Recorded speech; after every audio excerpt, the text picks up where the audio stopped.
Good evening, Madhav.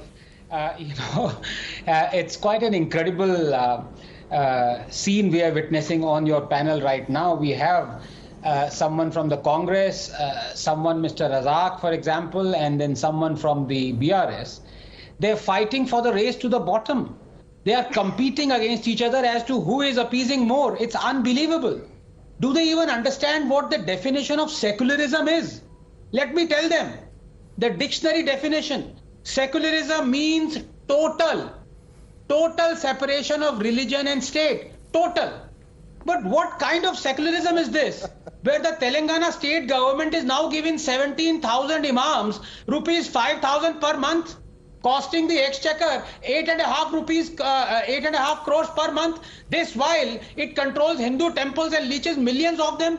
How the hell is this secularism?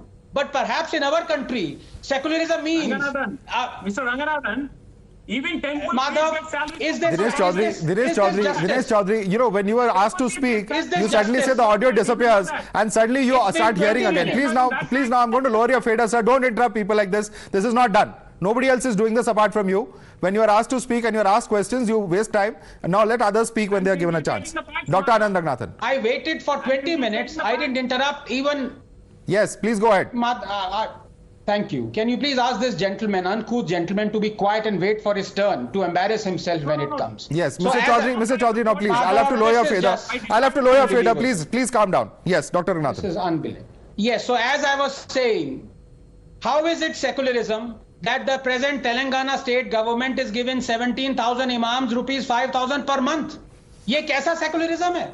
And as far as Congress is concerned, fact is, Congress is a master at deception, while the BJP, I have to say this, is a disaster at perception. Let me give you the hard data. Just the data. Minorities before 2014, 20,000 skill trained, 5% with government jobs, 3 crore scholarships, 70% girls school dropout rate. And minorities after 2014, 2 million skill trained, 10% with government jobs, 5 crore scholarships, free UPSC coaching, 30% girls school dropout rate. In fact, Modi has given scholarships to more Muslims than Manmohan Singh did. Has Modi reduced AMU funding? No, in fact, he has increased it, including a 90 crore topping up. While our Muslim population is 14.2%, as many as 31.3% of homes under Awas Yojana, 33% of funds under Kisan Samman Nidhi, and 36% beneficiary under Mudra Yojana have been Muslims. Pradhan Mantri Shadi Shagun scheme exclusively for Muslim girls who complete their graduation before marriage. They will get rupees 50,000. Housing, skillings, scholarships, government jobs. No other prime minister, no other has comparatively done more for Muslims than Modi. Now, let us look at Muslims in BJP ruled Gujarat. Just 30 seconds. Their rural per capita income is higher than Hindus. They occupy same percentage of higher government posts as their population share. This is from the Sachar Committee report. Their literacy rate is 6% higher than national average.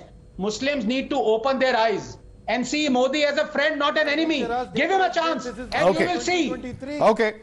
You know, Madhav, this is the problem. Yeah. When you tell data, these guys get rattled and all, Madhav, you know, it's just pointless. Yeah. Abdul Razak Khan, let him complete his point. I'm coming to you. Just please calm down. Hold on for 30 seconds. They can't even wait for 30 seconds. Okay, complete your point, Dr. Ranganathan. What kind of agenda is this?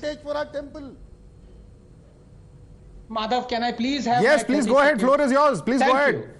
Thank you. Without interruption. Thank you very much.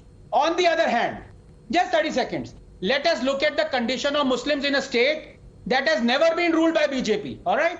Whose present and past chief ministers have gone out of their way to appease Muslims in Bengal.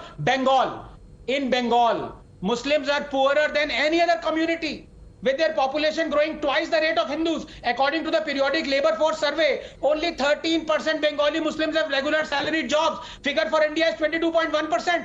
35% Bengali Muslims work as casual labor. Figure for India is 24%. Muslims in Bengal earn 27 to 40% lower than Muslims in the rest of India.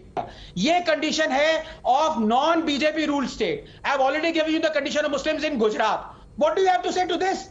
Answer, nothing. Just go on appeasing Congress and Telangana, the government, and keep on having competitive appeasement. That's what you guys are worth. Okay.